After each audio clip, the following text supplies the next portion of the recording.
Good evening and welcome to game week 5 of the Super League.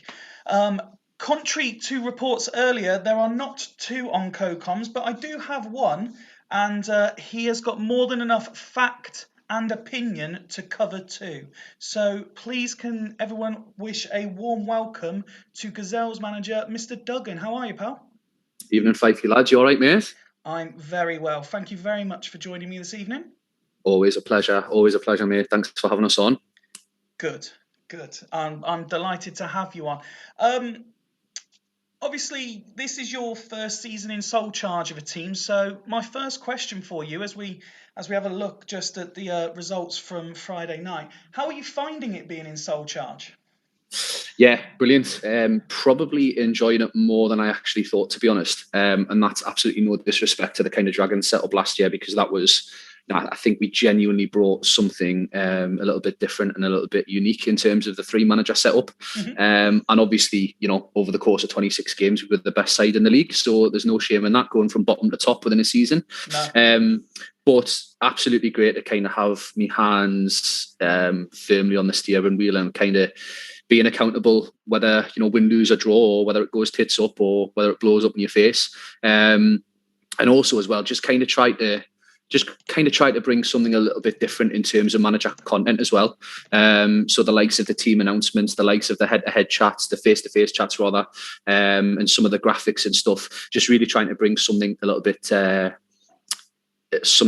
different to what we have already. Constantly trying to improve the Super League, because it is the best CMO 1 or 2 product out there by a mile. That's very kind of you to say. I've just put a message out in the chat, because I've seen 1 or 2 people suggesting the sound isn't working, but others saying it is. So if someone could confirm either way if they're getting sound, Tato, Ian and Tarek are both saying it's okay. So maybe it is just up in Edinburgh that Mr. Campbell is struggling.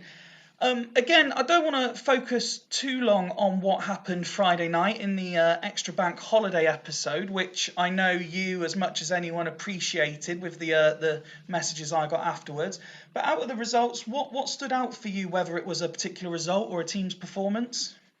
I think probably Churchtown going to Sloths and keeping a clean sheet and putting 2 past them and looking in total in reasonable control, actually, as much control as you can look in the Super League. Really, that was a really, really impressive performance, and one that is testament to just how much progress that side has made. And Dimble's head was probably just in danger of just dropping a little bit. So it's a massive win to kind of validate everything he's tried to do. Obviously, Logo coming in and beating us 3-1 was a great result for them, and one that they really badly needed, I think, because they hadn't had the best of starts. Fulchester going to Dudley and getting the job done and looking dominant, as dominant a 3-2 win as you're going to see. And Dan stepping up and getting a point at the Devils.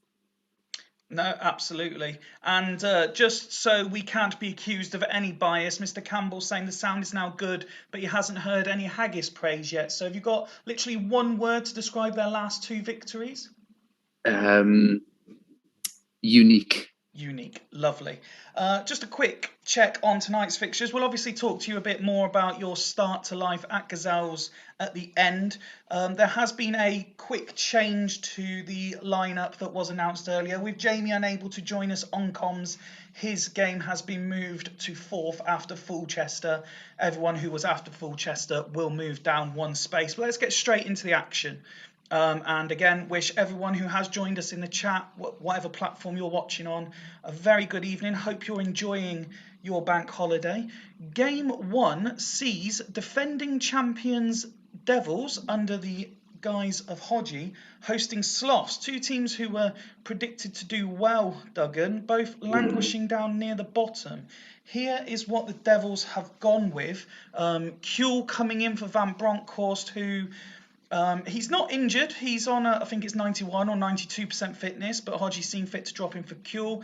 And the return up front of a Mr. Emil Mpenza. I mean, that could be all she wrote before balls even kicked, really. But it's interesting that he's put Kuehl in at left wing back, because the defensive record hasn't been particularly, solid or amazing this season.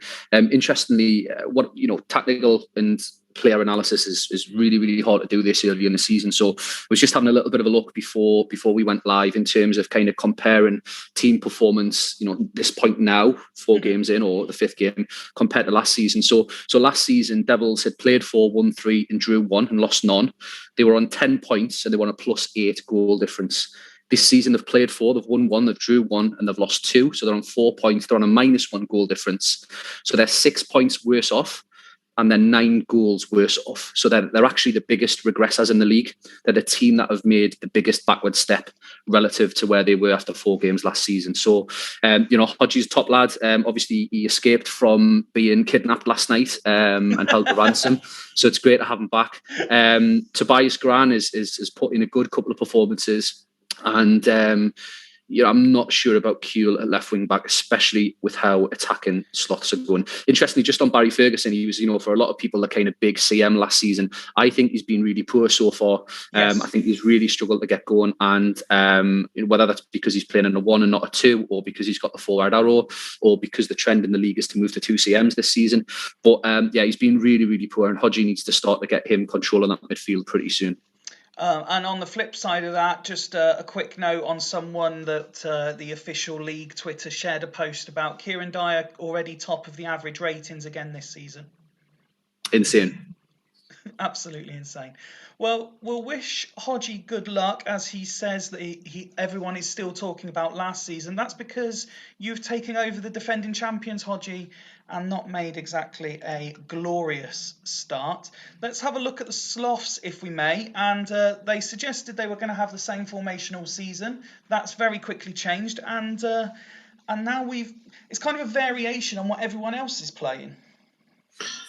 It is, and I think he said himself in the pre-match thread, that he thought he was at home. So maybe this is a little bit more offensive than he would have liked to have went had he have realised he was away from home. That might have been to do with the copious amounts of alcohol he had on Friday night, probably still recovering. But there's some big standout players that are absolutely integral to what he does, and that's Marcel Desailly and Steve Roberto. I'm really not convinced by Nick Matullin. I think he's an absolute liability. But I think in terms of what Rob brings to the league and his content, it has me in stitches all the time. So I certainly hope he does all right. He's got half a tune out of Andreas D'Alessandro, despite Dragons not being able to do it with him in kind of 2 and a bit seasons. So there's definitely something he's doing right there. And you mentioned, obviously, when you were looking at the Devils team, the need for Ferguson to improve his form. We've now got Simeone. They're literally going 1-for-1 in the centre of the park. Who do you expect to win that crucial battle? Based on form, probably Simeone. Based on name, probably Ferguson. Interestingly, Sloths are 2 points worse off and 2 goals worse off than they were last season. Well, I'm not sure if it's the Mpenza factor that's done it, but the little poll that went out earlier today, Devils were overwhelming favourites with 79%. As we just prepare for kickoff, we'll see if any predictions come in the chat. But while we wait for that, what's your score prediction for this one as the Black and Reds face the Red and Blacks? I do fancy Sloths to nick something, but looking team for team, 11 for 11, I think I'm going to go Devils 2-1. Devils 2-1. Again, both sides predicted to do well and languish in low. So even at this early stage, it can be considered a 6-pointer. Let's kick off and see what happens. And the first 20 minutes flew by without anything happening. And Sloths take the lead through the infamous Matty Holland. And it's already half-time. You literally didn't have time to have any of that beer you opened pre-kickoff. I mean, that's pathetic. Let's have for what it's worth. I mean, that's 2 sides out of form, isn't it? And these are the 2 sides that on the last 2 seasons you would say were the best attacking sides in the league. Yep. Sloths definitely, and obviously the Devils under your stewardship absolutely as well. Again, I mean, it could be partly due to the fact that it is a like-for-like formation and they're just absolutely cancelling each other out with very little space. Mm-hmm. Not many people would have picked Matty Holland as the first goal scorer, but again, Hodgie's got to be unhappy with some of them big names really not doing the job they're in there to do. No, absolutely. And I can already see that Rob has said keep the same. So we'll very quickly just show his stats without any real need. We don't have to dwell on that. I did see Hodgie in the chat earlier, so we'll give him a minute just to decide if he wants to make a sub to improve on that absolute farce of a first half. I can see Tato, oh my word. Two at the back is overpowered on this game.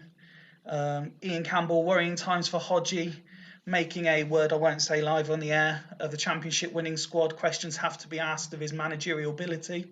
And Dimble simply saying, what was that? Hodgie is saying Taunton for Aymar.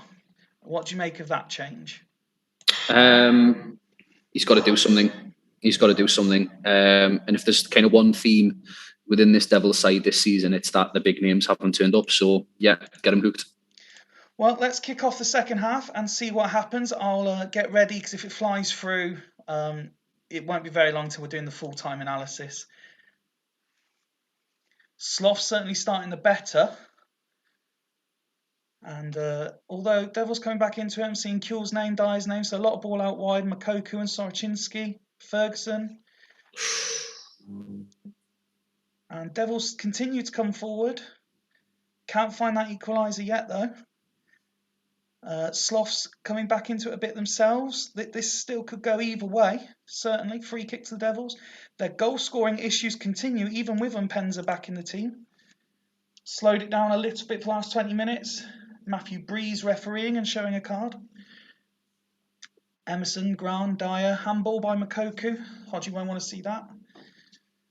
Say Roberto and Dyer, one of the great battles over the last couple of seasons. Simeone, and is that curtains for the Devils? Oh, it's been ruled out. Breeze is having none of it. Ferguson continues to come forward. And he's equalised. After all the criticism he's had for his early season form, with 15 minutes to go, he makes it 1-1. Duggan, can you see a winner in the last couple of minutes? Yeah, I think Devils might just kick on here. You think Devils might kick on? And it's another yellow card brandished, this time to Tobias Grant. Oh, it's 2-1 to the away side. Vieri, header from the free kick. Can the Devils equalise for a second time? No is the answer, and the pressure is mounting now. Wow. I mean, there was... For these two sides, that's a pathetic game, and I'm really glad it was the first game of the night, if I'm honest. There was a bit more action in the second half. We got some goals, got a bit of drama, but I mean, again, we'll look at the home side first, and the performance, the result, everything is awful, really, isn't it? It is, and that's 4 points from 15 now for Hodgie. And Mpenza, despite popping passes left, right, and centre, Richie Wellens style, hasn't managed a shot at all, on or off target. And Fifey, you know, there was times last season where Mpenza got you out of a massive hole. Yep. And that isn't happening for Devils this season.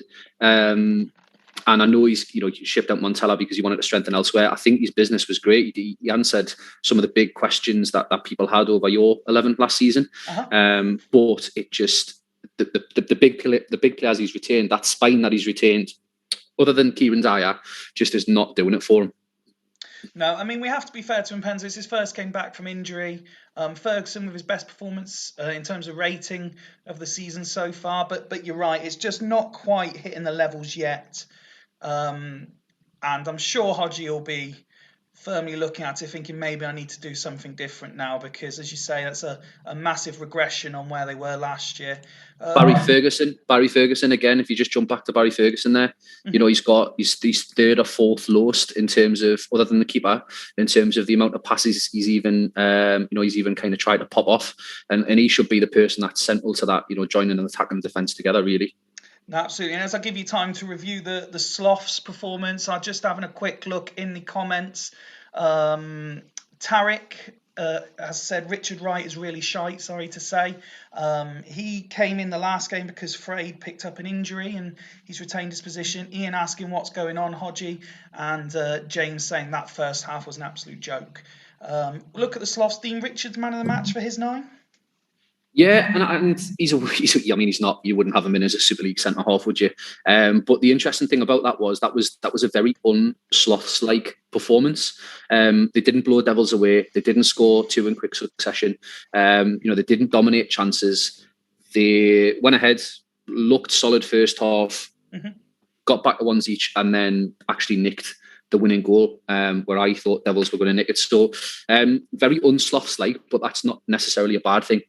And the good news for you is about an hour before kickoff, we did the Duggan Dingo deals. And majority of predictions I saw had Mpenza as a guaranteed goal scorer. So it looks like the money's staying firmly in your wallet. No, happy days. Happy days. Game 2 of the night, we're going to Haggis v Dudley. Haggis, who, as was alluded to in the beginning, have been impressive last couple of games with some big and to a certain degree shock victories. This is how they line up tonight, much the same. And again, it's that trio in midfield of Vieira, Mendieta and Helguera. Rosicky comes in today, and Shevchenko continues to play as a striker instead of an AM.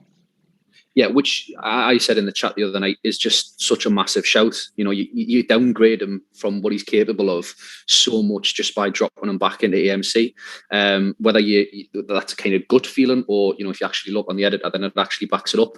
But in terms of Haggis, I think you're seeing the difference that it makes when someone's head hasn't gone and they're kind of they're committed and stick to what they think's going to work. Yep. I think halfway through last season the wheels come off a little bit at Haggis and he was trying all sorts of different stuff. And I think change is toxic in this game. It does not change the in-game engine. Mm-hmm. So the fact that he's actually able to field what I think is an identical 11 to last game, maybe with the exception of Larson, which I'm glad to see he's dropped out. That's the difference that it makes. Consistency and playing the same players in the same position and giving them that opportunity to kick on. Interestingly, Haggis are 2 points better off than they were last season, but they do have the same goal difference as last season. I can already see Tato's gone straight in with a 4-0 Haggis win. They were overwhelming favourites again with 75% of the poll beforehand as we click over to Dudley. We commented before on managers concentrating, Sloths thinking they were at home when they were actually away. Steer's another one who's not exactly been concentrating because he thought he was playing someone entirely different. Why do you think his mind isn't on the job for someone who takes it so seriously? I think that's because Dudley Hill are sponsored by Magna's, mate, and I think that is it. That is the reason why. Interestingly, we are on formation number 3 now for Dudley. Having said he would only play 2 formations all season, and we're 4 games in, 5 games deep. So pick a number on the bingo card, and we might get to that number of formations by the end of the year. I think. What the difference is, for all I'm taking to make, the difference is that the personnel are very much staying the same with the odd change here or there. Mm-hmm. I think Mark van Bommel going into CM is a good shout. He's been good for him, and it wasn't one that I was sure would work. I know a lot's been said about the letting Carlos go, but then playing Serginho, who's been unhappy. I'm still not convinced by Kaka at all, and I'm still not convinced by Seedorf, even though he scored last game. He did nothing for Dragons in a season and a bit, and then nothing for Gazelles. But I actually think this could be a good little formation against what Haggis have set up to do. So I think it's better than I perhaps thought when he said he was going to change it. And Dudley are 3 points worse off and 3 goals worse off to last season. And it's the one thing I will say about Steve is he is happy to put his hands up if he thinks he's made a mistake. For example, he raved about Mendonca, he's dropped into the bench. Steve Finnan has come back from injury. He's someone who I believe said is his favourite player on the game, and he comes straight back into the team. Tudor moving into centre-back because he said that he wasn't happy with him playing at right wing-back last game. As we wait for any further predictions... Excellent, no ghost game. That's always a good start. What's your prediction going into this one, please, pal? I think the Iron Brew engine will roll on, and I think we'll have 3-1 Haggis in this one. 3-1 Haggis. Alf has gone 1-all. I can see in the comments as well. Let's kick this one off then and see what these can offer. Scott Sadler 3-1, Ian Edwards 1-all. And an early injury for Dudley. Is Steve about, or is he busy at the moment? I think he's actually playing Naked Twister with a lady friend that he's got round tonight. I've been under strict instructions to not mention that. So, hello, I don't know your name, but I hope you're as fantastic as Steve says you are. And he's planning to propose later on if Dudley Hill get the win. So you want to hope that fucking Vieira turns up and pulls strings. I'm presuming he's going to say Ayala if he is about, so I'll just get that one ready. Yeah, there we go, Ayala. So we can get straight back into the action. 15 minutes gone. Dudley seems to have started quite well, to be fair, so that proposal might be happening sooner than expected. It's Tomazi, Serginho, Ayala's name, but here comes Mendieta and Vasilyuk. And Haggis very much back into it now. They weathered the storm early doors as we approach half-time. Will we get a goal? Look, it's going to be Dudley if it's anyone. End to end. Much better than the first game. That's one thing we can say before we even get to half-time. Viduka's missed a good 2 or 3 chances there by my reckoning. Wow, I didn't expect Haggis to have 0. Yeah, and kind of mentioned that I think that Dudley Hill formation is a good foil to this Haggis formation. It would be interesting to see which players are doing the damage there, because I think Steve's EMCs might be doing a little number on Ivan Helguera there. Well, let's have a quick look at the home side. Casillas, known as a big game player. Perhaps this is considered a big game because he's already getting a 9. Stam, Cordoba, Duff. So the defender's getting good ratings. Rosicky, the man that's come in, getting a poor or an average 6. It's not awful, but they're just not creating anything. And the passing numbers are so low. Yeah, they just can't get hold of the ball. For I think 3/4 of that first half, I think their possession was below 40%-ish, and it's reflected in that. So, they just can't get the foot on the ball. The only person really trying to kind of dictate terms with accuracy is Vieira, who's, touching 95% with these passes. Mm-hmm. They've just got to get their foot on the ball. Very similar to Gazelles against Logo on Friday, where we just didn't get the ball first half. Yep. Very good from Dudley Hill without even seeing their player ratings. Well, I'll swap over so you can have a look at Dudley while I wait to see if Ian wants to make any changes. Ayala's come in, done a good job since he come off the bench.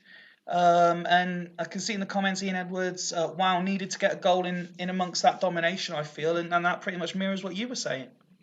Yeah, I think so. And interesting on Ayala, because I know Steve's kind of fallen out a little bit of favour with him because of some of these performances that he's put in, but he's kind of came on and tried to prove the manager a little bit wrong there. Yeah, you've got to be looking, if you're Dudley Hill and it's 0-0 at half time, with the power, and the strength that Haggis have got on the pitch, especially Shevchenko, you've got to think he's going to regret that. And something I've noticed in the last couple of games, Steve's been almost reluctant to unleash Luca Toni. Would you be looking at it when you've been that dominant? Yeah, I didn't know what Steve was playing formation wise until he kind of tweeted it earlier on. But I think that a Viduka and a Luca Toni kind of partnership up top with Serginho and Finnan bombing down each wing back wing, I think that would be enough for any defence really. Well, 1 sub apiece at half-time, so Ian's gone for Danielson for Rosicky, leaving Larson on the bench, and Steve is bringing Mendonca on for Kaká, so still no Luca Toni. Yeah, and I know he. Oh no, hang on. Sorry, he's made a last-minute change. He's using his 3rd sub. Tony's coming on for Viduka. Yeah, I don't mind that. I think make the changes when you've got the momentum.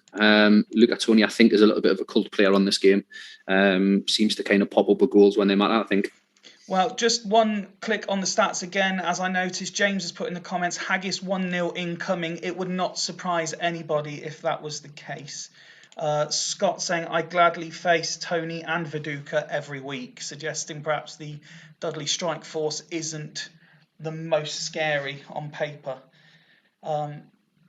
Haggis certainly, I'm seeing the right names to suggest they're making chances. Shevchenko, Mendieta, Vasilyuk.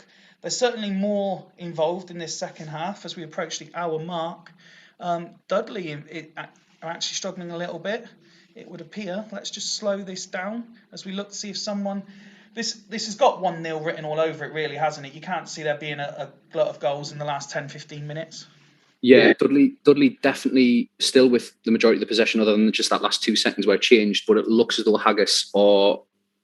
And Stam on the rebound gives Haggis the lead, his first ever for the club.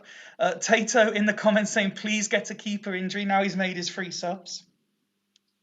Yeah, it just felt like that was coming. You know, you've seen him parry, you've seen Mazzatini parry the ball, and it just felt like that was coming. Steve's got to get a goal now. When Dudley have got a squad of about 12 goalkeepers, is this the best he has available, in your opinion? I mean, I don't know. I think there are decent keepers on this game, but I think actually every keeper's liable to a 5. So I'm not one that is that bothered by the keeper that's in net, other than the absolute dog crap that is some keepers on the game. If there is to be a second goal, to me it looks like it's going to be Haggis, but as I say that, Dudley is starting to create chances again.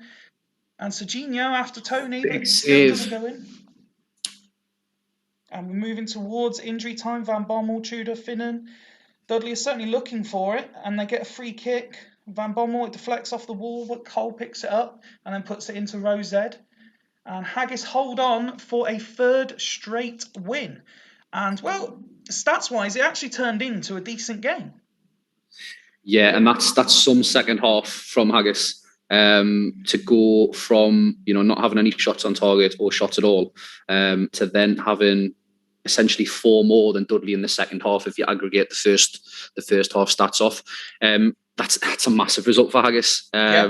Huge result for Haggis, and it really puts them close to the top, and you can sit back and enjoy that now. And look at the 10s for the centre backs. Yeah, I mean they've probably, because they've played against strikers that are doing what they need them to do in terms of going up for headers with each other, the likes of Viduka and Tony. But interestingly, just on Casillas, I think Casillas is awful on the game, but definitely the last 2 games, I've seen a lot of Casillas makes a great save, Casillas tips it around the post. So maybe he's just coming of age at the right time. Quite possibly. Danielson came off the bench, got a 7. Shevchenko, as we alluded to, moved up front. He got a 9. Ashley Cole as well, doing his bit. Good ratings all round, really, for Haggis as we move over to Dudley Hill. Steve, after the first half, will be very frustrated, but it was a proverbial game of 2 halves. And when you look at him, Mendonca again didn't really have any sort of impact that Steve would have been hoping for. Yeah, and I think the worrying thing about this is it just presents him with more questions around team selections, that players that he had nailed down as being the spine of his team, really. Serginho again doing nothing from left wing back. Tudor doing bits, but not really anything impressive. Van Bommel's probably the pick of the bunch. Seedorf and Kaka again fail to do anything. Mendonca comes on and does nothing. Yeah, they're going to be divorced before he even proposes to her tonight, I think. And you mentioned it raises more questions for Steve. If you think back the last couple, he was deflated Friday night after a deserved defeat, if you like, to Fulchester, but you can consider them quite unlucky against Devils to lose in the way they did. And then you've got this game where they were dominant one half and just didn't turn up in the second. Yeah, absolutely. You're not going to get full halves of football where you're on top, or you're going to get full halves of football where you're on top in the Super League. And when you are, you've got to take chances, because one thing we do know is that there's goals in every single team, regardless of who you're playing, really. And it's an interesting point Ian's made in the comments. Don't think I've ever seen that in the Super League before. 2 times 10s for 2 centre backs. The worrying thing for Steve now is, and it kind of got to this situation last season, with the likes of, even with Haggis last season in Churchtown as well.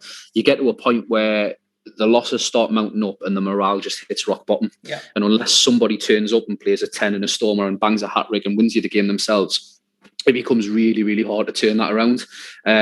So he's definitely got a job on his hands. We go on to game 3, pal, and the biggest favourites of the night. 82% of their vote went to Fulchester. We stayed on for an after-hours chat after the show on Friday, and Maka was pointing out that how much he genuinely believes his midfield is possibly the best midfield collective in the league. And when you look at it on paper, it's difficult to argue, isn't it? No, I absolutely disagree. Okay, and I disagree because I think Nedved and Beckham are both pretenders on this game. I really don't think that. I mean, Veron is for me. If there's probably one player I want from anyone's midfield in the league, it would be Veron. Giggs is a player that the game loves, and he does wonders wherever you kind of play him up that left hand side. But I genuinely think Nedved and Beckham are pretenders on this. I mean, just click on Beckham and have a look at the kind of the last couple of seasons and see what he's produced numbers wise. No problem at all. I mean, he's done nothing. He's done nothing at tools. He's done very little last season at Fulchester, despite having played 20. So he's played 29 times and he's contributed to 7 goals, which I think is poor for a player his quality. I imagine he's on free kicks. I imagine he's on set pieces. Although he started the season well with 2 assists, so we'll see. On Fulchester, I love the fact that Macca kind of plays the 4 across the middle. Other than kind of Leddersford rocking up and doing it. I think it's great when managers have their own preferences. So it's a strong side front to back. Absolutely. And I can see Steve's put in the comments that he's ducking out because he's about to, looks like he's suggesting he's going to go and be intimate. Is the reason he's given for ducking out. I think our name is Fuming. So he's gonna go fucking fuming. So evening, Mrs. Fuming. Hopefully we get to see you at a Super League meetup. Well, Macca has gone unchanged, blaming his beloved for that. So we'll move on to hashtag Dims. And this is what Mr. Dimble has come up with. Again, the formation stays the same. From memory, it's only Kaladze in at left wing back is the only change he made from the last game. Do you like this setup again? It's something just slightly different to what other teams are playing. It's similar but slightly different.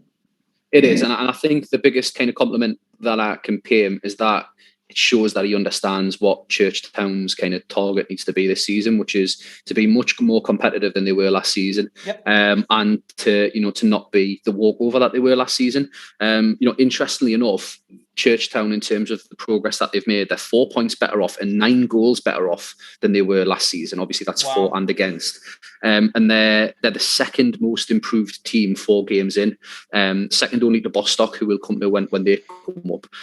So of 14 teams in the league, he's the second most improved relative to last season, which totally justifies why he's came in and why he's got the role on a full-time basis, really. Fulchester, interestingly enough, are 2 points better off, but with the same goal difference as last season. You are certainly doing your best impression of Swanee. There's only one Swan. There is only one Swan. While we wait for any predictions to come in the chat, what's your thoughts on this one then? The unchanged Fulchester against the much improved Churchtown. I quite fancy Churchtown's midfield 3 to just kind of dominate the ball a little bit and get the better of Veron and Nedved. So I'm going to go 1s each. 1-1, very interesting prediction, and I'm not sure. Possibly Dimble would prefer that more than Macca. I can see we've got a couple come in. Alf's gone 2-2, Ian Edwards 2-0, Dimble's not bothered, and Tato's gone 0-0. Let's kick this one off then. And Churchtown's certainly starting quickest. I think they've done that on Friday as well. They like to start both halves quite quickly and put the opposition under pressure. Mield certainly getting involved, an early yellow card there as well. Del Piero, Mield again getting involved. He's got to be careful. He was the one that picked up that yellow card. Beckham, Nedved, Sutton, all the names now for Fulchester. So we passed the half-hour mark that Mac would want to see us starting to come into fruition. And it's a red card on the stroke of half-time for Hakan Mield for 2 yellow cards. I'm not sure if Dimble just wants me to continue to half-time and then make the change, or if he wants to have a look at it now. I'll give him a minute to decide in the chat what he wants to do. What would you do in this situation, looking at the subs bench? I would keep as is, and I would take the arrows off at least Donny, maybe Riquelme. He might get away with it because of the fact that Macca's going 2 in the midfield and not the 3. So if there's anywhere where that red card is actually probably preferable to come, it's probably in there. No, I can understand that, and there's no genuine midfield options on the bench, really, is there? No, I mean, I think Kaladze can play in there. Zanetti probably could, so maybe you could bring on Carlos for Kaladze and sit him in there. But we'll see what he wants to do. Well, he's saying same and keep the arrows, so we'll just progress to half-time. There is the half-time whistle. Another game where it's been a pretty poor first half. Fulchester, 2 attempts, none on target. Churchtown, 1 with 1 on target. If without wishing to stereotype, if there was going to be a tactical game where they nullify each other, this would probably be it. With what you know of Dimble and what you've seen of Macca, they're both two that really, what's the saying, sort of students of the game, aren't they? Yeah, both really pragmatic managers, and both, other than when Macca's playing up to the picture that certainly I've tried to paint of him the last couple of seasons, really actually respectful of just how hard this thing is and just how hard it is to get games over the line and win. I was just about to say that Macca's done amazingly well to get a tune out of Chris Sutton, who I think's been his pick of his forward so far, certainly in terms of impact. But again, Nicky Butt with a 9. Yeah, but he subbed him. Nicky Butt with a 9. Macca said he thinks he's the best DMC on the game. And in this iteration of the Super League, I think you'd be hard pushed to disagree with that, because I don't think I've seen him have less than a 9 in bloody 10 games. It's mental. Yeah, the numbers he's got, not just the first few games of this season, but since this version of the Super League started, his Nicky Butt's stats have been unbelievable. We'll have a quick look at Dimble's team, and as you look down there, there's an 8, couple of 7s, mostly 6s, but 10 men for 45 minutes away at Fulchester. This isn't going to be easy, is it? It's a big ask. And probably him, Dimble coming away with 3 points relies on Riquelme or Del Piero doing something out of the ordinary. All summer I heard about Riquelme. It was the only thing Dimble spoke to us about.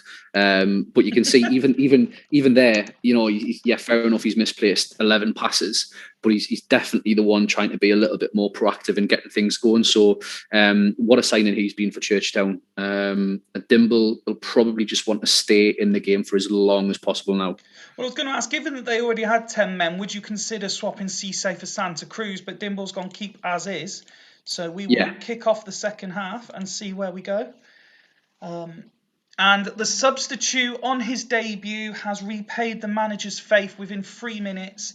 Jan Venegor of Hesselink opens the scoring just past the hour mark. And Churchtown is still very much in this, so we'll slow it down. They're certainly creating chances, even though having the man light. Riquelme was offside, so Fulchester get a free kick. Giggs and Zanetti playing out wide between themselves. Beckham, but now here come Churchtown again. It's Del Piero.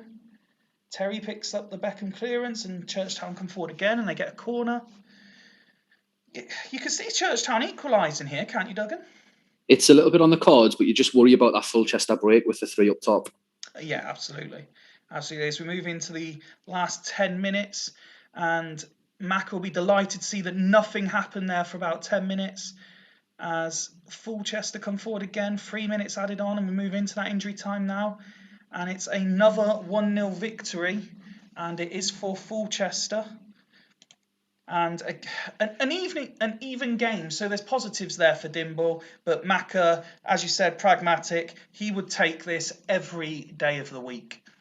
Oh yeah, Macca rightfully so is not bothered how the results come. I think Dimble should absolutely take the positives from that. Played 45 minutes with 10 men, had the same amount of shots on and on target.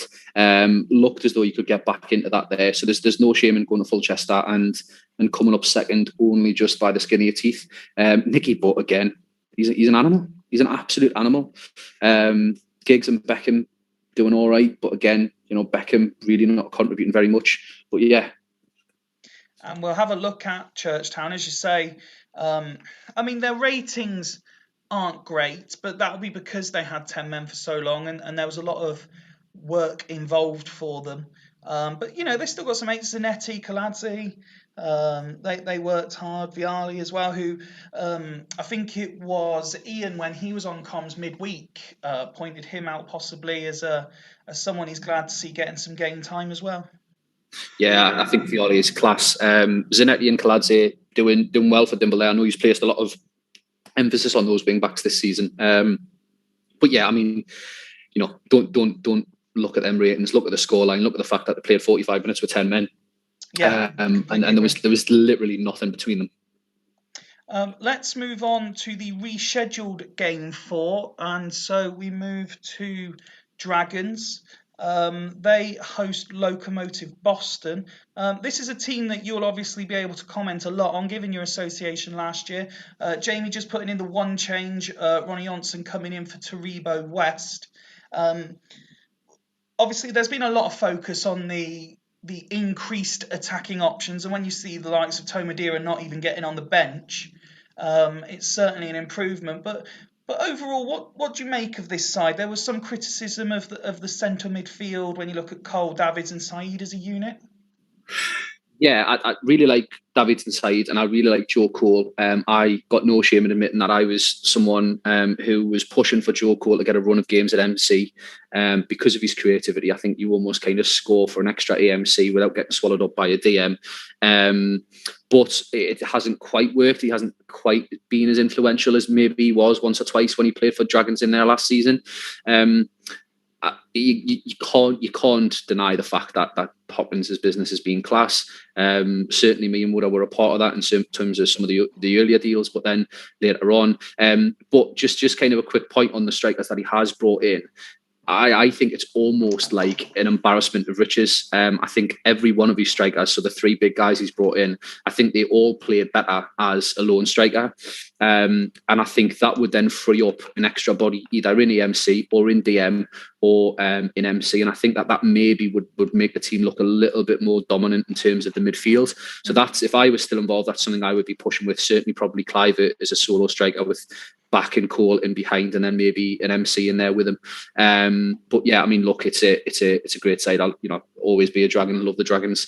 Yeah, fair play, Hopkins. And I mentioned it to Maka on Friday, and I saw you commented on the point I made. So just as I click over, Shiotis now coming in for Khan in his twilight years. Are we now seeing a changing of the guard? Yeah, absolutely. And the whole rationale behind that, there was two big transfers we tried to make early doors, which was a striker, which we did with Madeira, and then Chiotis, because we didn't want to repeat the same mistakes as we did with Gabriel Batistuta when his stats fell off a cliff. And I'm delighted to say that Sloths are proving us absolutely right, because he's done nothing for them either. Well, Greasy's been hit by a number of injuries, so he's had to make a few changes, but he's kept the tactic that threw a few people off guard on Friday, keeping the attackers running wide. Junior's come in at left wing back. Ramelo's come in defensive midfield. He is now, I think, starting to get the recognition for changing the perceived style of play, isn't he? I think so, yeah. And obviously, everything that I say needs to be asterisked with the fact that he's 3 points up on me head to head. So that's absolutely fair enough. I'll take that on the chin. I'm still not convinced by this formation. I think it did a number on us on Friday, but we were poor generally anyway. I think this is one of those tactical decisions that if it comes off, you look amazing, and if it doesn't, you look like an absolute twat. Zidane and Scholes in the middle. If it was anyone other than Joe Cole being that second MC, I'd fancy Dragons to win that midfield battle. Mm-hmm. But Greavesy again is another pragmatic manager. He knows the league, he knows the game. He'll be looking to probably score early and then stay on top. But he'll take a point before ball's kicked, I would imagine. And I know Greavesy isn't in the chat because he's off having very expensive cocktails with his beloved. But he has sent a requirement for subs if there's injuries or red cards only. So I know what he wants to do. In terms, before I ask you for your prediction, the vote beforehand, this one was the closest, with Dragons getting 35 and Loco getting 41. So this could be a tight game. Would you agree with that? I think so, yeah. I fancy Dragons to edge at 2-1. Okay, and Alf has also gone for Dragons 2-1. So let's kick off and see what happens. Plenty of yellow and blue early. Scott's gone 2-all. I can see he's just come through. And it's Cassano after 5 minutes opening the scoring. And they are looking for a second. I've seen Montella's name come up a couple of times. Zidane as well. Dragons just struggling to get out here, and Loco trying to end this as a contest early, it seems to me, at least from the commentary. Dragons now starting to come back into it a bit more, force a save from Barthez, Saeed, Cole, Kesman, corner kick, and another one. Dragons certainly in the game now. Clivert getting involved, Davids to Clivert, Cole, Kesman. All the names Jamie would want to see are certainly involved in the game now, but can they get the elusive equaliser as we come towards half time? Barthez having a stormer. Absolutely. He's certainly been one of the best and most consistent keepers in the Super League over the last couple of years, hasn't he? Yeah, I think he's been the best for me over the course of 2 and a bit seasons, absolutely. I mean, it's fairly even. Dragons edging it slightly, but it's Loco with the all-important 1-0 win. I'm slightly surprised to see the 8-8 for Dragons. Let's have a look at how they've done individually. Basically, the defence are letting him down. Yeah, which was obviously the bedrock of last season's success. Mm-hmm. And again, the two up top, would it be better that Clivert or Kesman or Tormad was getting all of the ball themselves up top rather than having to share it between the two? If you're asking me, probably, because I've already said that. But yeah, I think Dragons will feel unlucky definitely in the last kind of 15-20 minutes there to go into the break 1-0 down. Well, as we know, Jamie was unavailable to join us on comms, and I've not seen him pop into the chat either. So let's head over to Loco. No changes to them either. You mentioned Barthez. He's on a 9 already at half-time. Montella 6, Del Vecchio 6. So again, his attack arguably has let him down a little bit, but the midfield battle seems to be being won by the away side. Yeah, and I think the wing backs are probably definitely on top in terms of the two teams as well. Loco being Loco and making sure that when they do, get chances, they take them. I'd love to know kind of a shot conversion stat if Swan could get that, because I would probably put Loco pretty much near the top of teams who don't need many chances, but when they get them, they usually take them. Well, let's kick off the second half and see if Dragons can get this equaliser. The first 10 minutes sort of flew by, but now we've got a bit of action. And again, it's Loco trying to get the second as opposed to Dragons equalising. But here come the home side now. Certainly not out of it as we approach the hour mark. Also, just let me know. I've just put my fan on next to me, so let me know if there's some interference over the sound, will you please, mate? And, yeah, it's fine from my side. Excellent. Slow this down because Dragons still very much in it with 15 minutes to go, looking for an equaliser. Zambrotta free kick, Cassano nods it on, but Dragons withhold some more pressure. Barthez again with a save, but Dragons come forward. I think that was Zidane with the yellow card there for a foul on Davids. And back misses from close range. And now Scholes and Zidane in midfield, trying to bring them forward, but Dragons on the counter. Kesman, another save from Barthez. Zidane runs at Johnson, but Johnson wins the tackle, proving his selection was validated. Montella to Zauri. He skips past Lucio, but Chiotis with a good save this time. And it looks like it's going to be an end-to-end conclusion to this game, but will either side get this second goal of the game? Only 2 minutes being added on, and we move into those now. And here come Loco, free kick. Skull steps up to take it, but the keeper takes a nice catch. And maybe one last chance for Dragons as Kesman looks up and Clivert. Davids, inches wide.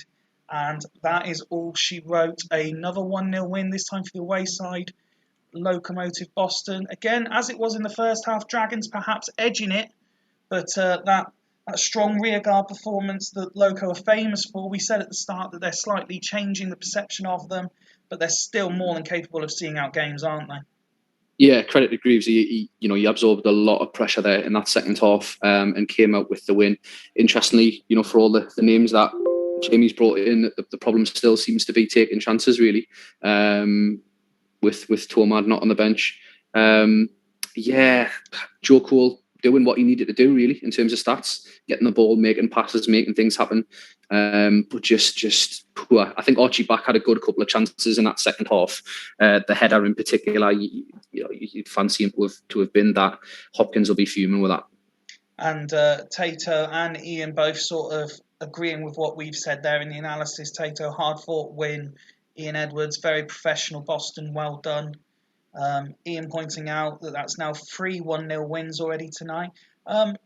Barthez, again, we mentioned him before the game, and at half-time with his 9, Zambrot on a 9 as well. Montella's performance increased, Del Vecchio's performance increased. It was very much a job well done by Loco, wasn't it? Yeah, and Zidane and Scholes, I said kind of pre-game whether they're the best in the MC position in terms of winning that midfield battle. But you can see from the stats, they might not have made successful tackles, but they've just been an absolute menace in the middle of that park. 27 tackles between them, and they've only made 11. But the other 16 have, potentially broken down play and stopped the Dragons from attacking, certainly in the first half. But Fabian Barthez, what can you say? He's the best keeper in the league on this version of the save by an absolute mile. I couldn't agree more. Just under an hour into the show, and we're we've just done game 4, so that's good time so far, I think, for us as we move on. And this is the game we're actually going to. Mr. Horse is in the chat and on his way home from Manchester. This is the tactic he's gone with. Ambrosini's dropped out for Patzizoglu. Fernando Torres is coming for Hasselbank. But it's the same sort of shape as the last game. You said earlier when you were talking about Fulchester, you appreciate the fact that Dan Megahorse come in and kind of playing a 4 across midfield. Yeah, and it's not back down from playing what he thinks is his best 11, best formation, regardless of what anyone might comment on saying. Pozzanzini and Extabiri are great wingers, so don't blame him for that. Love the fact that he's brought in Fernando Torres. I think it's getting to the point in the save now where his stats really do start to take off a little bit. Hersey in the middle of the park will be interesting. He's not the most strong, so it'll be interesting to see, depending on what Hools are playing. I know you said earlier that Xavi isn't in there. It'll be interesting to see what Hools have played. Interestingly, Lettersford are the only team out of the 14 that are on the identical record that they had last season in terms of played, won, lost and drawn, and in terms of their goal difference. They're the only team that is exactly where they were last season. Wow, that is interesting. Let's move on to the away side. And Jens had a good start, but it was a negative result last time out. And he's altered the formation with a homage to the previous Lettersford boss by calling this one Hall's anti-Wibwob. And he's gone 3 up top. Interesting. Interesting, because for me, I think Van Nistelrooy and Crespo are both better as individual strikers, and he plays them in a pair, which is obviously his prerogative, and that's absolutely fine. But to play 3 of them up top, it's interesting. He's gambled on the fact that Lettersford have played those 2 blocks of 2 in their first 2 games, and he knows that there's a potential chance for an overload there. Mm-hmm. But behind that, it's packed with quality. Liverani's coming for Xavi for this game because he wasn't 100% fit. Yeah, I mean, having Liverani as a backup MC is an embarrassment of riches, really. Milevski is a DMC, love that. Campbell and Thuram are big, and they're strong, and they don't back down. And then Kandela and Volodenkov as wing backs offer you something at both sides of the pitch. So it'll be interesting to see what happens here. Hools, funnily enough, quite like Lettersford, similar points, so identical points, 7 points at this stage last season, but they're actually 3 goals worse off. Which, when you think about the narrative around Hools last season, which was that he couldn't get his strikers firing, he's actually, his goal difference is actually 4 worse off than it was this time last season.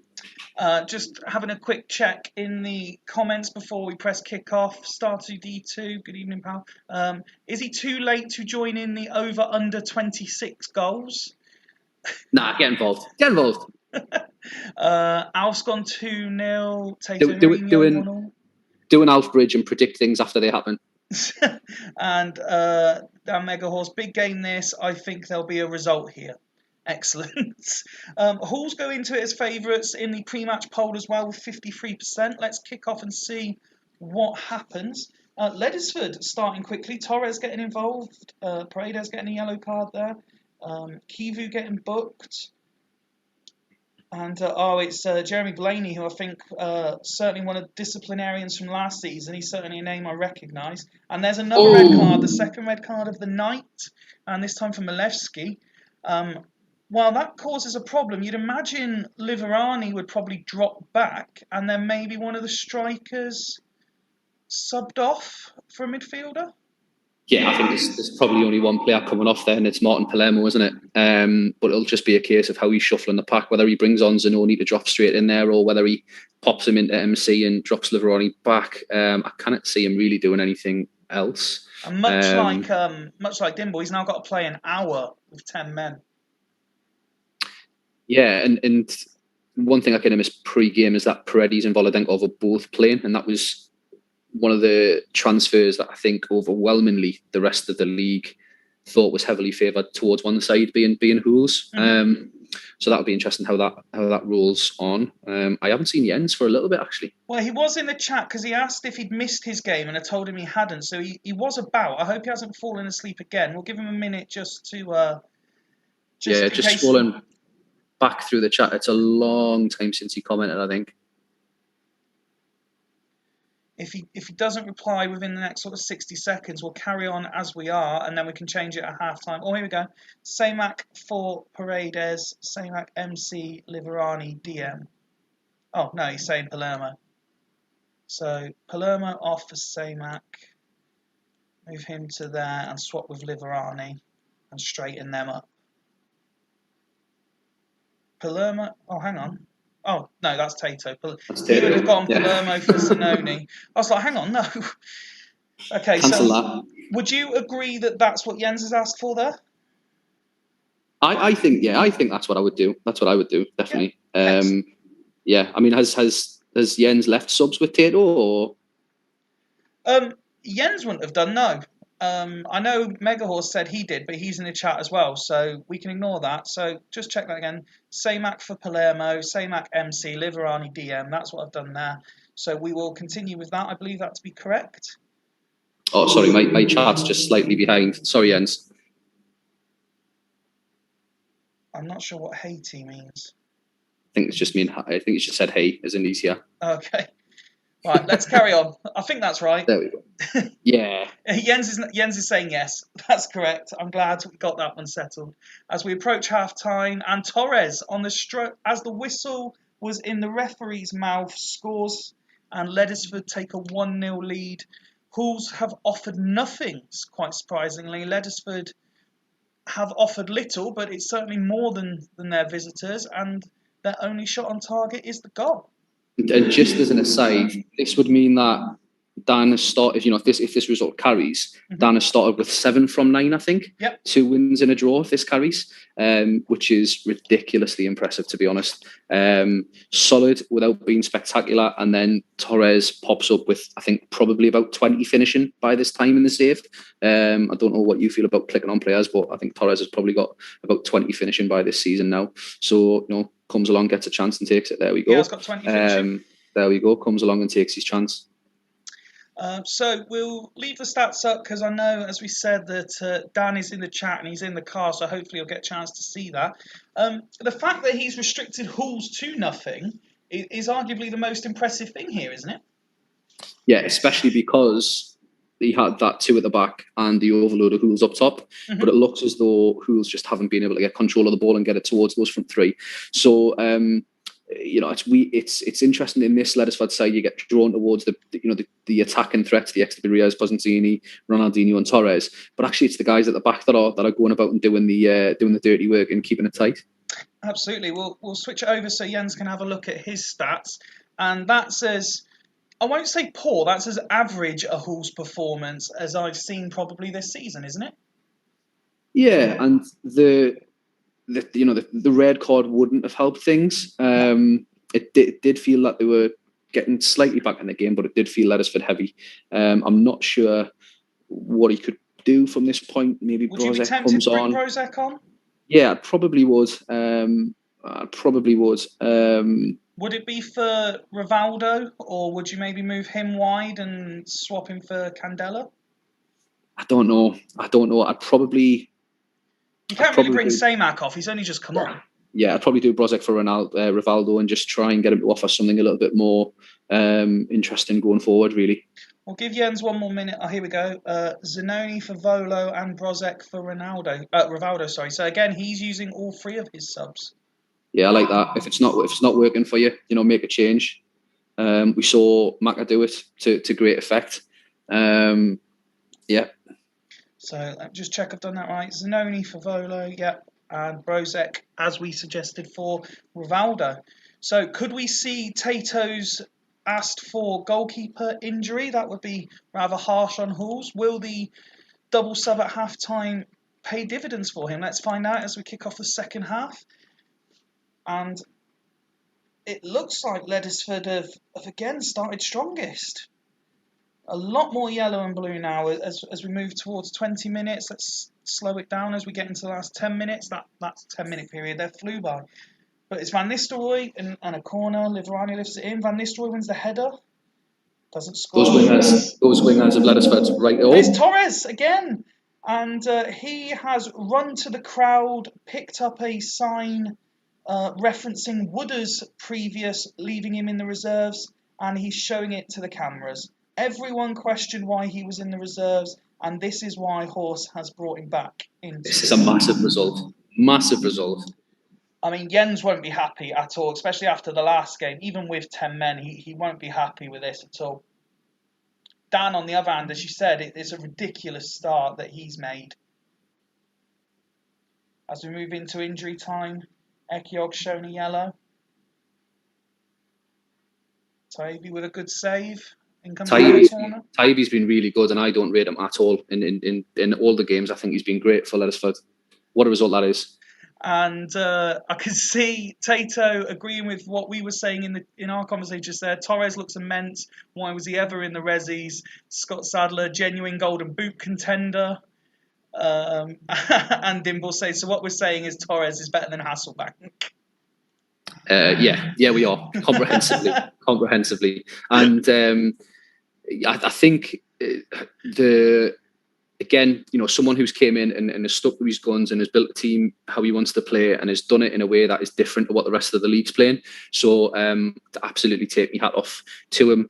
Jens, again, it's probably one where you don't want your head to fall off too much because they went down to 10 men, and Milewski is such a massive player. Yep. For anybody in DMC that, in this game, if you lose a DMC, then you're massively handicapped anyway.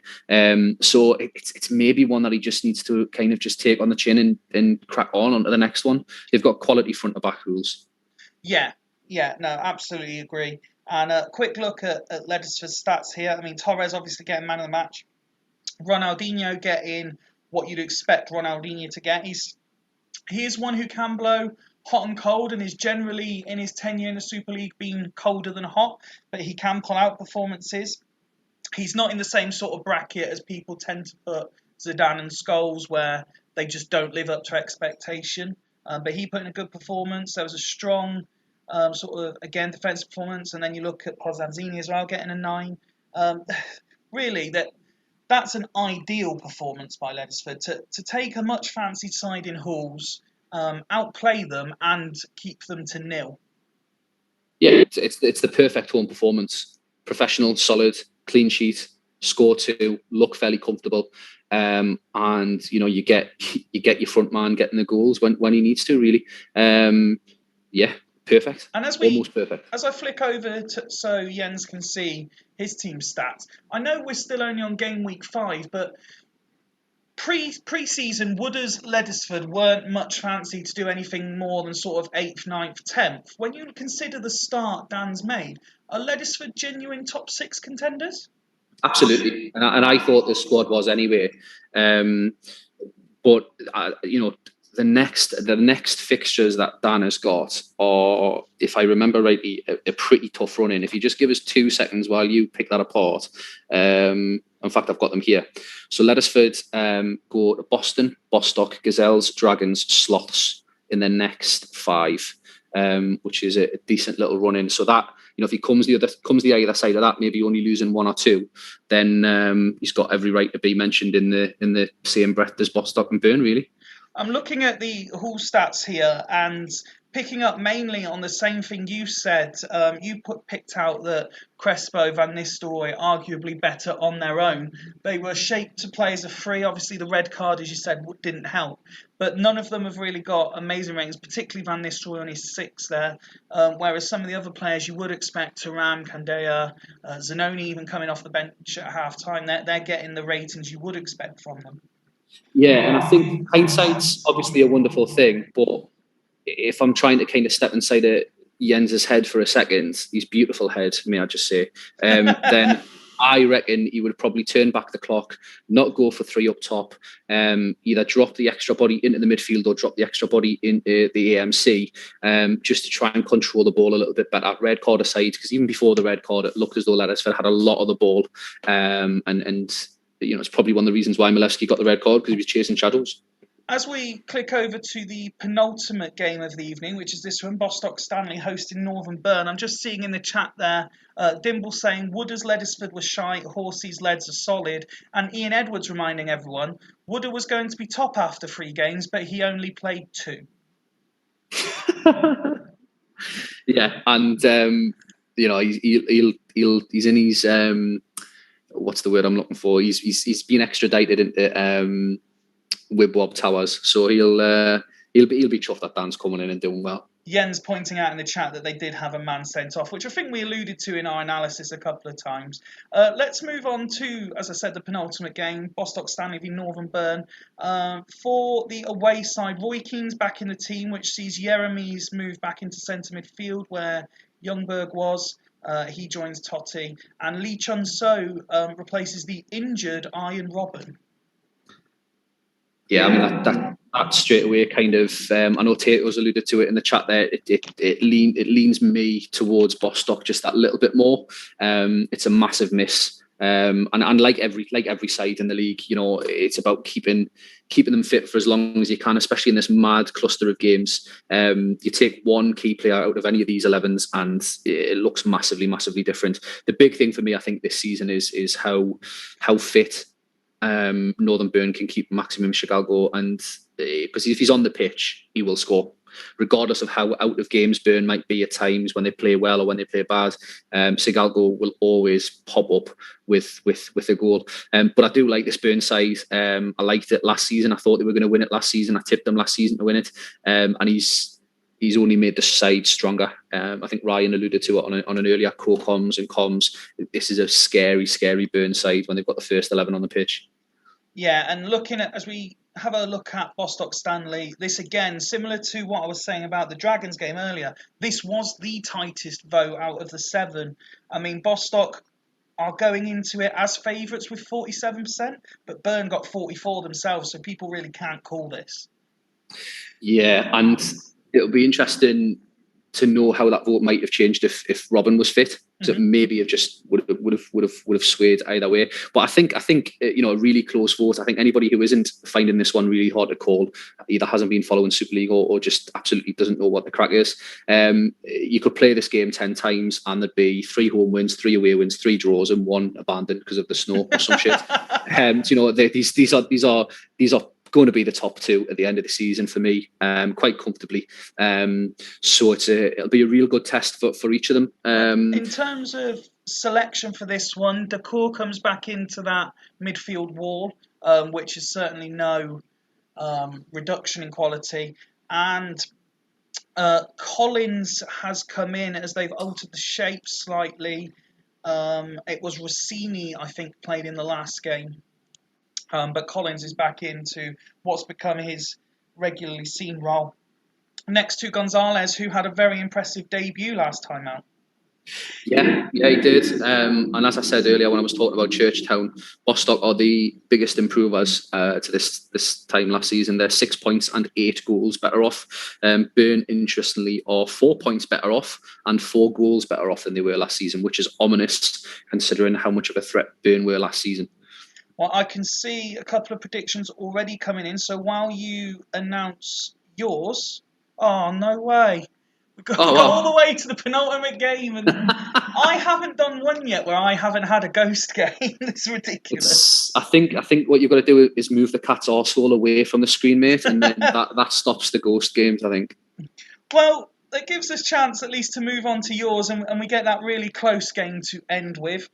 So it's you v Tato. For anyone who hasn't seen it, by the way, Tato is set to produce a new CM-related podcast, which should be very entertaining. So be sure to check that out.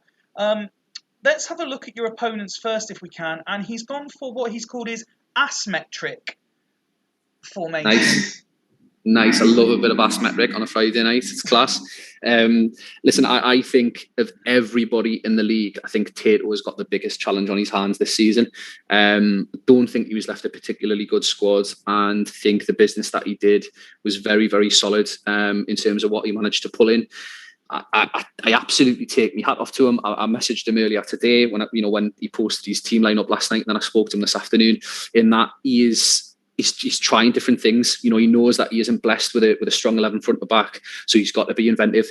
I think this either pulls off a quite comprehensive win against us tonight, or we do the opposite way. I think it's just got that feel about it. It's got a little bit of a phantom formation feel about it. Whether that is me just being a little bit nervous, I'm not so sure. But yeah, fair play to him. I love Wael Riyad. I think he's class. ZZ Roberts is an absolute menace if you get him firing. And the 2 and the 4 should give him enough solidity and stability in that middle of the park with Foe and Scally protecting Hoffland and Hippier. Well, as you were talking and I was looking at this, and I thought about it earlier. We've been talking about a lot of teams, and quite often we'll focus on the sort of highlight show reel players in the attacking midfield and the striker positions. Considering Astor are perceived to have one of, if not the weaker squads in the league, I don't think that back 6 in front of Given is actually that bad. Yes, it doesn't have the star power of your Vieiras or your Cannavaros, but as a unit, it doesn't actually look that bad to me. It doesn't, but it's all relative, isn't it? Do you know what I mean? So if this was a home save and you want a string budget, you'd go, yeah, you've done well to get Foe in for $1 million, and you've done well to get Scally in for 500k, and you've maybe got Sally Hamadic in on an end of contract and Hippier for and so on. But I think relative to the overall kind of quality, if you put a line through the teams in the Super League, that back 4. And maybe it's not necessarily with the 2 centre halves, but every team has placed emphasis on either a 3 across the middle that looks really strong, or a 4 across the middle that looks really strong, with the exception of Fulchester and Lettersford. So yeah, but listen, if they do their job tonight and get control of the ball and get it up quick to Robert, Saviola, Franca and Riyad, there's a massive chance for an almost legal wib-wob, with 4 players dominating that final box in the width ball.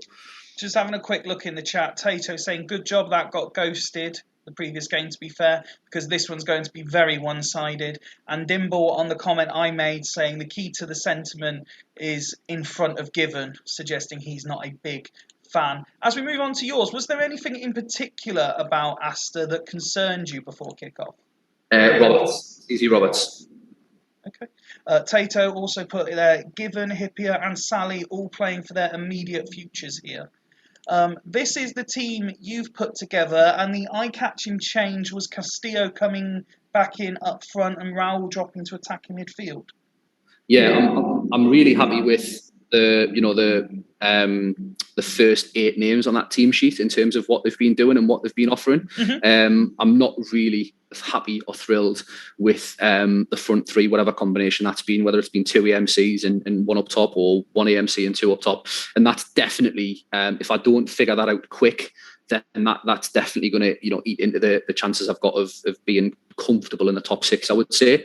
And we go a little bit more pragmatic, a little bit more attacking, a little bit more on the front foot tonight. So the arrows have been extended on Deddy and Cafu. Gerard's got an arrow on there. Mm-hmm. The AMC's got an arrow to get into that final third as well. And that, it's not disrespectful to Tato, and I'm sure you would agree with us, but after having played Dragons, Devils, Fulchester and Boston, this is probably a game when I was looking at the fixtures early on in the season where I think this has got to be 3 points. Otherwise you need to wind your neck in and you can't be talking about top 6. No, absolutely. And you do go into it as favourites with 65% of the pre-game vote. As I move to kickoff, I said we were just going to touch on it a little bit more. What have you, I know you've said in terms of you being in a role, you're enjoying it so much and possibly more than you thought. What have you made to your start to the campaign? Yeah, I think it's been really good. I've played 4 of last season's top 6, 2 of which were the top 2, 2 of which were the finalists. I think other than the first 45 minutes against Boston, where we didn't show up, I don't think I've been particularly humbled in any way, shape or form. I think there's been a couple of good performances from players that people had doubts over. But listen, we're 5 games in. If I win tonight, then it looks good. If I lose tonight, it looks bad. And if I draw tonight, then the jury's still out, really. Tato, with the first prediction I've seen come in, he said that you're going to win 3-0. Do you want to predict this, or as you're involved, you don't want to say too much? If I'm looking at the 11s as a neutral, I think it's probably 2-0 or 2-1 Gazelles, but okay. Tato's no mug, so it could be anything. Horse saying 2 smashing guys go head to head, 0-8. And Dimble saying humbling incoming then. Ian Edwards going Asta 2, Gazelles 1. Let's kick off and see what happens. And Asta have started quite strong, to be fair to them. And they're certainly attacking more for the first 20-odd minutes. Asta, again, one of those teams you think, well, they are seemingly dominating, they need to score. Because Gazelles, again, on paper, are stronger. And as soon as they come forward, they look dangerous. But it's still more orange at the minute, I would say. Gazelle's slowly coming into it as we approach half-time. Will we get a goal just on the referee's whistle again, as we did in previous game? Asta with a last chance, maybe? Scally getting a yellow card was all we got before the whistle. Was that a bit quick for your liking? A bit quick and a bit shit, to be honest. Asta looked very, very, very much on top and looked to be putting us under a hell of a lot of pressure there. The stats suggest it was fairly even. Asta 4 shots, 4 on target. You 3 with 2 on target. They got the corners as well. So it does lead into what it looked like in the commentary text, that they were slightly more authoritative, let's say.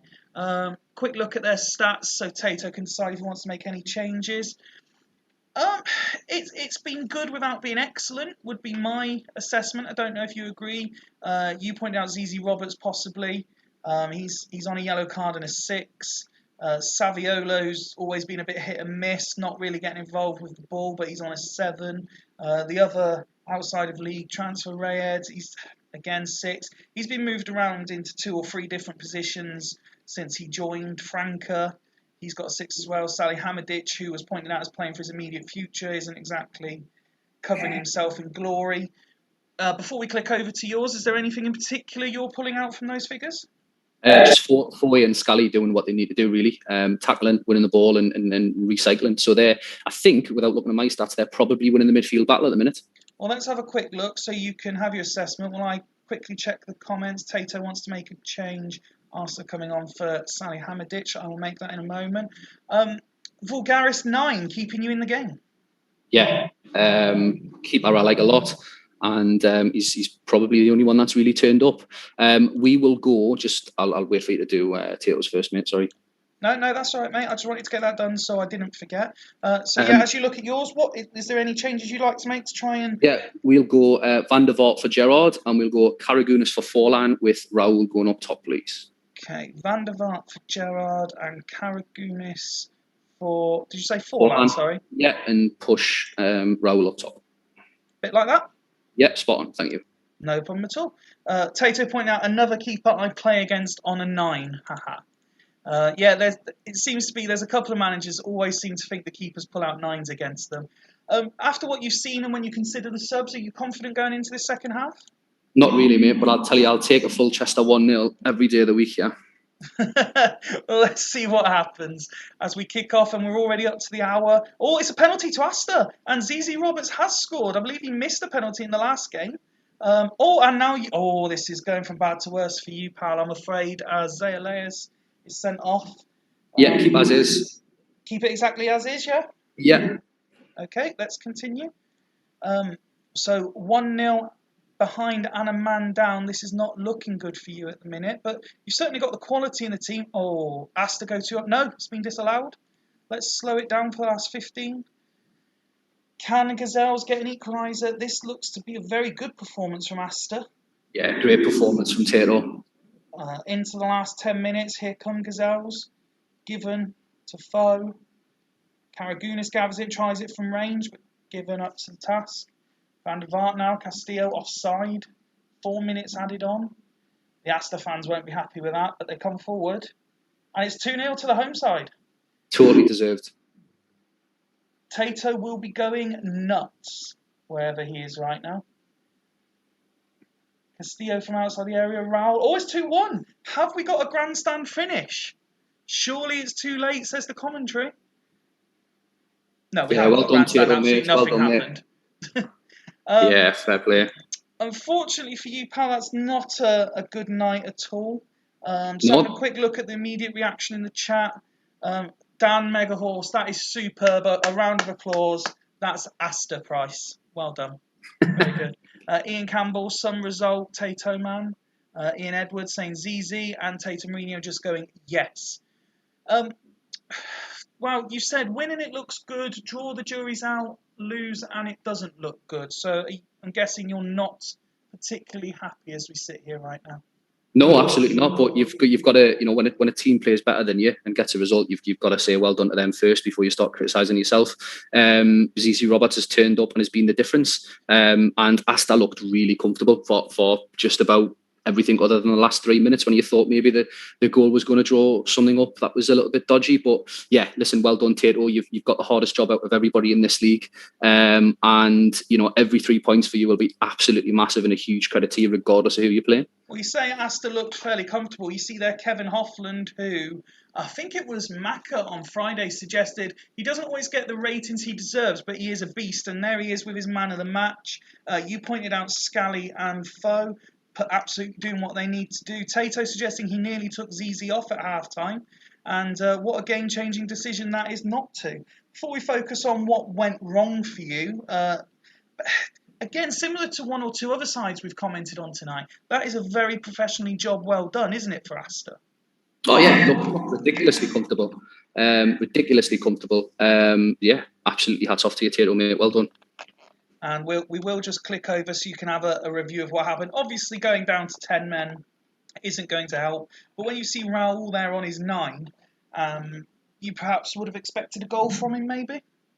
Yeah, but he's probably been let down by the people that are in front of him. Unfortunately for me, the Gerrard pushing Gerrard on that little bit more just didn't work.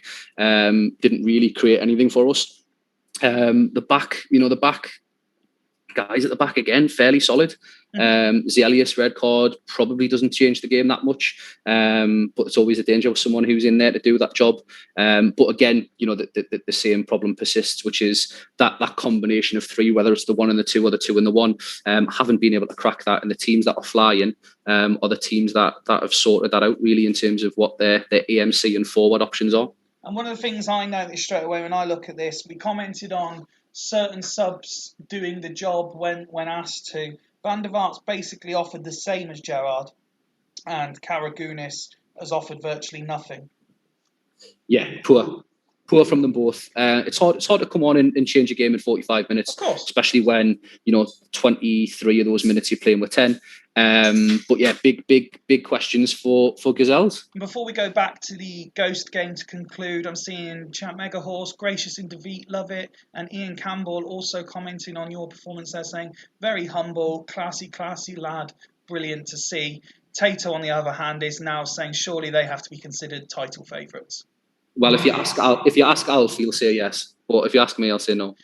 Let's go to the Ghost game then to conclude, and the Northern Burn horrible green and orange kit. I mean, some people like it. The images Ian's done for this kit, it looks lovely. But as a thing on this, I don't like it at all.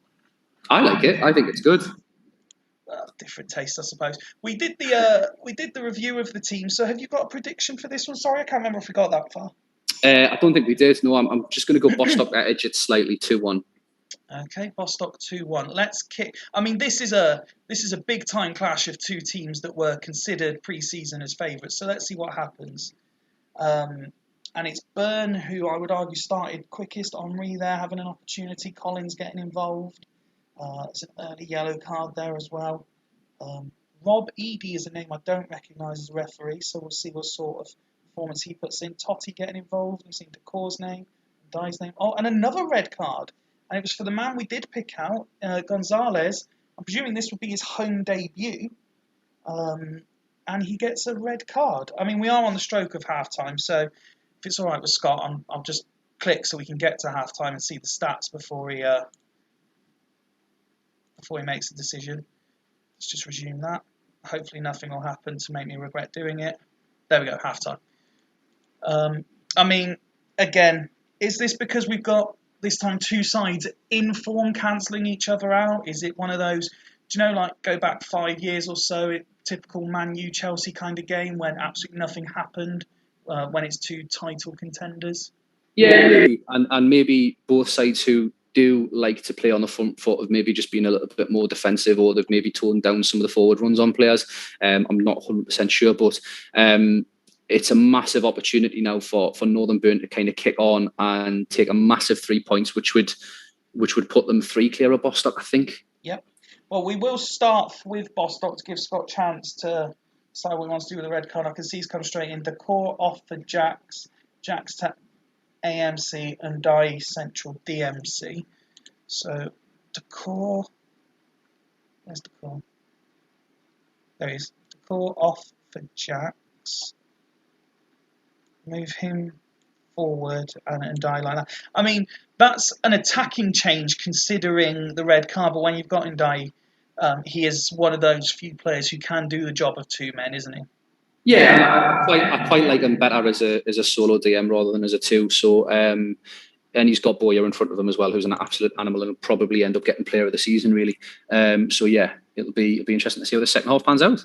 Let's move over to Northern Burn. As you said, there was some concern with Ian Robben missing, that it certainly left them lacking. However, now that they are going to play the second half against 10 men, do you put them as favourites now? Yeah, got to be. Especially with the two in the middle, that'll probably just get that little bit more space, and then the two in AMC, that'll just get that little bit more space now as well. Sigalgo hasn't had a shot yet, which is ominous because he'll probably score with his first one. Mm-hmm. But yeah, Ian has got to be looking at this to kick on really and have a massive shout at 3 points. Well, he's going as is. Would you only, to do my sort of Alf tribute, would you only be concerned that it's Jeremies and Keane on the yellow cards and they could even that out? Nah, it's what they're in there for. It's what they're in there for. Let's kick off the second half then and see what happens. And it's Bostock who came out quickly, but now Burn reasserting themselves. Anelka, though, I can see his name getting involved, and Bowyer, Contra again, Sigalko and Totti linking up. Jackson. Oh, that flew by. Oh, no point slowing it down now. Wow. Are we going to get a late winner, though? Sigalko suggested. Oh, it's Totti, I think. Totti in injury time. There's another red card. I mean, is it worth changing anything in injury time? You probably drop Jeremies in and put Totti MC, surely. Do we do that? I think so. Just for the last minute? As is, he says as is. Oh no, is that the half-time comment? That was the half-time comment, yeah. Ah, okay. I mean, I think we'll possibly do that for the last 1 minute. I'm sorry for not slowing it down. It just flew by, caught me off guard. Yeah. We'll go with that just to... Oh, he said hold on. Okay. Interestingly, just while he's deciding what he wants to do, one of the reasons, I mean, Roy Keane's an absolute animal and he's a class player on this game, but one of the reasons I got rid of him was because of the red cards. But ironically, as Elias, who I've brought in, fair enough, I had to do kind of 2 or 3 transfers to get him back in. But he's been sent off tonight. He's building the tension, considering we're in the 94th minute. Yeah. Tato saying big ending. I think that's 2 reds in 5 games now for Keane. We're still waiting, Ian. It's all right, we've got all night. It's not like we were trying to trim down the shows for everybody. Okay, leave it like that. That's what he's put. Leave it like that. Has he? Yeah. We will click resume and get the final whistle. There you go. There we go. There we go. Let's have a look. Congratulations to Northern Burn. Commiserations, Scott and Bostock. Burn, stats-wise, did deserve it. They did play against 10 men for a long period of time. Perhaps not the classic we were expecting, but certainly the right result. It's been a night of solid, if unspectacular results, really, I think. Yeah. And Aston Square coming into the chat in the final game saying, good old Keno with the red card. I hope you are well, pal. Alf Bridge, Keane will only get sent off 4 times in 26 games. Ian, no need to apologise, sir. This is your team. You manage it how you see fit. I've got nowhere else to be. Scott Sadler, 2 tight defeats after playing 45 minutes with 10 men in both. No danger. Well done, Ian. Champ Megahorse. It seems like forever before managers reply, but it's about as fast as possible. Absolutely agree. Quick look at the stats then. Bostock, the CC getting man of the match. To be fair to them, the defenders both getting 9 ratings and the goalkeeper 8. It's not, as Scott alluded to in his comment, it's no embarrassment, that, is it? No, absolutely not. Regardless of the 10 men factor, you would have probably put down that there was only going to be 1 goal in it either way. Mm-hmm. So the fact that he's, played a half with 10, is managed to keep it to a last gasp Francesco Totti goal is again, like Hools, is one where you've just got to take it and move on, I think. And when you look at Byrne, Gatos, he never quite put in the same bracket as the likes of Day, for example. But again, he's one who consistently gets 8s and 9s, and there he is again with a 9. Toldo getting his 8. This game was certainly a defence on top game for both sides, wasn't it, when you look at the ratings? Yeah, I think Ian posted a spreadsheet that he did last season, I think, on Georgiatos, and it was literally 8, 8, 8, 9, 7, 8, 8, 8, 8, 8, 9, 9, 9. I think it was Georgiatos, so I'm sure you'll be able to tell us, but yeah, really impressive.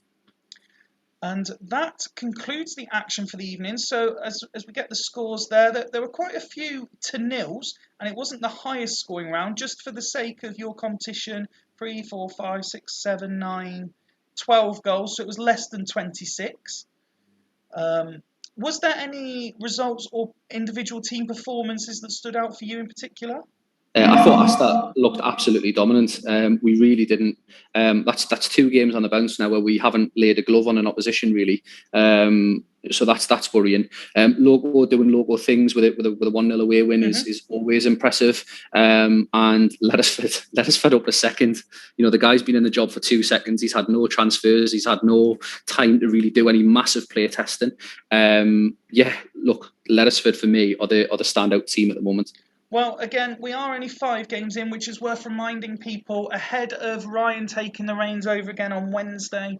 You will be allowed to swap any first team players for reserves if you so wish. I know there's a couple of managers, particularly further down the league, who have been keeping an eye on the reserve table. But after 5 games, Northern Burn played 5, 12 points, as you said. Lettersford up to 2nd. Incredible job being done there. Loco doing Loco things.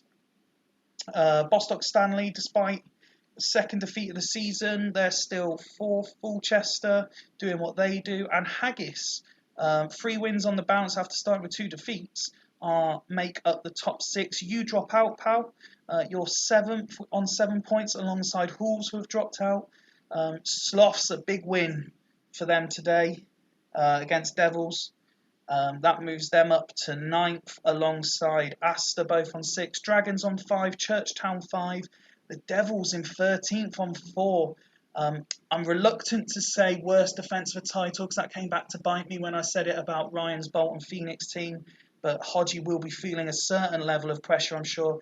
And Dudley Hill, where just about everyone predicted them to be. But again, we are only 5 games in. Just a note before we conclude for the evening as well. Please, everyone, join Dan Megahorse tomorrow as Swemp returns. It's essentially now our sister show, so we want to give it a plug. And yeah, Duggan, thank you very much for joining me tonight. I've very much enjoyed your company. No, cheers, mate. It's always a pleasure.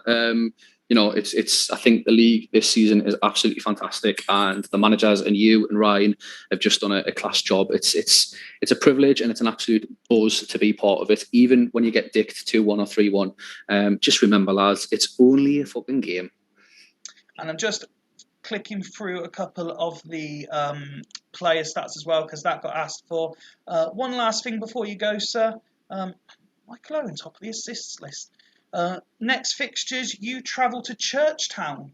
That will certainly be interesting both on Twitter and via WhatsApp, I'm sure. Are you looking forward to that one? Yeah, it'll be a good one, and the pressure's on me. You know, if I get beat there, it's 3 defeats on the spin, which puts me in Dudley Hill territory, really. I'm just thanking everyone in the chat for joining us. I think the chat's been good tonight as well. Some very interesting points made.